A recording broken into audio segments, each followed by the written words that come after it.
first mission in GTA 6. It's not just another detail in a game, it's the moment that will set the tone for the most anticipated release in gaming history. Where will it happen? What will we be doing? And most importantly, will Rockstar take their time letting us soak in the atmosphere, or will they throw us headfirst into chaos from the very first second? Fans are already split into camps. Some swear the game will begin in the neon-soaked streets of Vice City, letting us step into the world we've been waiting years to see. Others insist the start will be in the quiet but dangerous Leonida Keys, far from the city's skyscrapers. And then there are the wild cards, the people who believe Rockstar has been hiding the real starting location from us entirely, just like they have done in the past. Because if there's one thing Rockstar loves, it's surprising us. But there's another layer to the mystery, the type of opening we'll get. Will GTA 6 ease us in slowly like GTA 4 did when Nico Bellic arrived at the docks and drove his cousin Roman home? Or will it throw us straight into a heart-pounding high-stakes heist like GTA 5's prologue in snowy North Yankton? Today we're breaking down every possible scenario. We're going to talk about the prison theory, the slow burn Keys introduction, the possibility of a totally unexpected location, and the two most likely first missions Rockstar could deliver. By the end of this, you'll have a much clearer idea of what to expect. And maybe, just maybe, you'll look at GTA 6's opening in a whole new way. Theory 1, the prison start. One of the most widely discussed theories, and one that makes a lot of sense, is that GTA 6 will open with Lucia behind bars. This idea comes directly from leaked screenshots showing her in an orange jumpsuit, but the concept goes much deeper than just a leaked image. Picture this. The very first thing you see after the Rockstar logo fades is a grim, echoing prison cell. The sound of metal doors slamming shut. Lucia sitting at the edge of a cold bed, her eyes fixed on something we can't see yet. Inmates talking in the background, a guard walking past the bars. You can already feel the tension. Instead of throwing us into a city we've never explored, Rockstar uses this moment to teach us the new mechanics in a controlled environment. Your first fight? It's not in a back alley, it's in the prison yard. You're surrounded by hostile inmates, learning how to punch, block, dodge, and counter, while the rest of the prisoners form a circle and shout.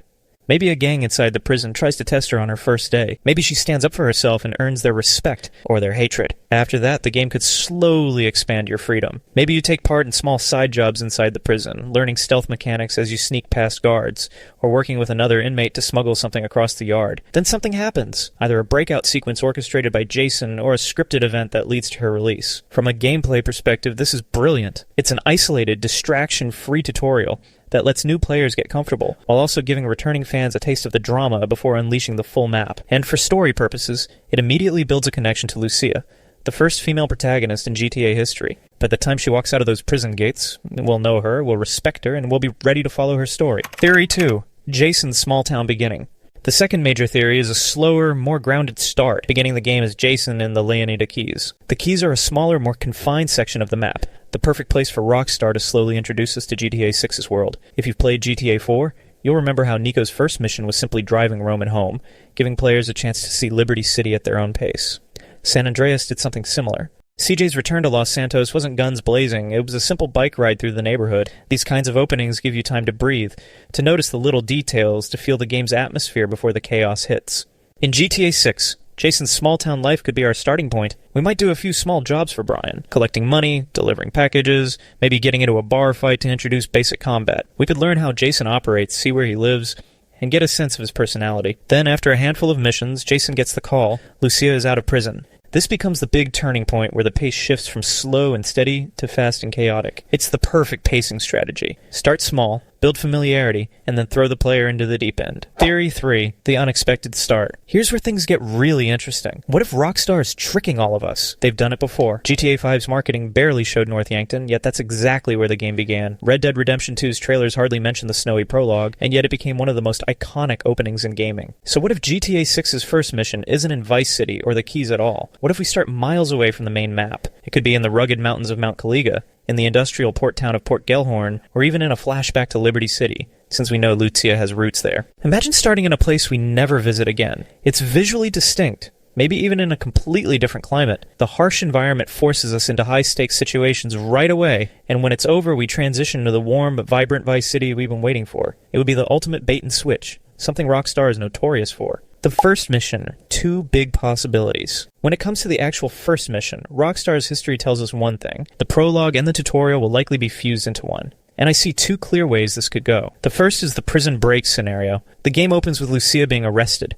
We see the events that land her behind bars in a cinematic cutscene. Then the first mission is either her actual escape or a time skip that leads directly to the breakout. It's high tension, high stakes, and it teaches the mechanics in a natural, story-driven way. The second is the botched robbery scenario. We've seen this in the 2022 leaks. Lucia and Jason robbing a store, escaping in a getaway car, only to crash moments later. But what happens after that? Imagine if that's the very first mission. The heist goes wrong, the police close in, and the chase teaches you the driving and shooting mechanics. Jason escapes, Lucia gets caught, and the game splits their stories until they reunite. Both options would give us a gripping cinematic start while introducing all the basics. Combat, driving, stealth, and maybe even character switching, without feeling forced. My final prediction. If I had to bet, I think Rockstar will go for a flashy cinematic opening, something that immediately gets both protagonists on screen, delivers jaw-dropping action, and sets the tone for the entire game. The robbery we saw in the trailer fits that perfectly, but I also think they'll follow it up with slower, more personal moments right after, because that's what Rockstar does best. They know how to balance chaos with storytelling. Whatever Rockstar has planned, one thing is certain. When GTA 6's opening drops, it's going to be legendary, and whether we start in prison, in the Keys, in a snowy mountain town,